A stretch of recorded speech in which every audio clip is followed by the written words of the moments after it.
Françaises, Français, il nous reviendra aussi, dans les prochaines semaines, de préparer l'après. Il nous faudra rebâtir notre économie plus forte afin de produire et redonner plein espoir à nos salariés et nos entrepreneurs, garder notre indépendance financière.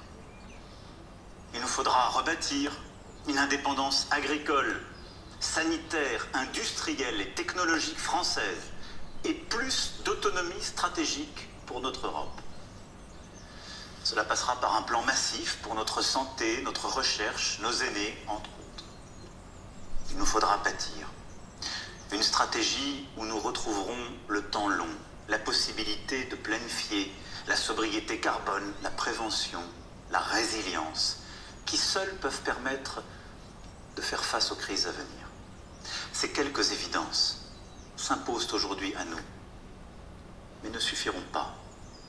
Et je reviendrai donc vers vous pour parler de cet après. Sachons dans ce moment sortir des sentiers battus, des idéologies, et nous réinventer.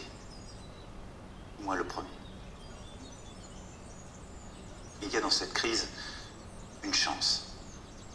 Nous ressouder, éprouver notre humanité, bâtir un autre projet dans la concorde. Un projet français, une raison de vivre ensemble, profonde. Dans les prochaines semaines, avec toutes les composantes de notre nation, je tâcherai de dessiner ce chemin qui rend cela possible. C'est un homme qui fait les 100 pas au rez-de-chaussée, dans une chambre remplie de paperasse. Il a une grosse tête de penseur, une grosse tête de roseau bien pensant. Il fait les 100 pas et il cherche. Il cherche quelque chose qui le fera devenir quelqu'un. Et quand on frappe à sa porte, il dit « Je n'y suis pour personne ». Il cherche.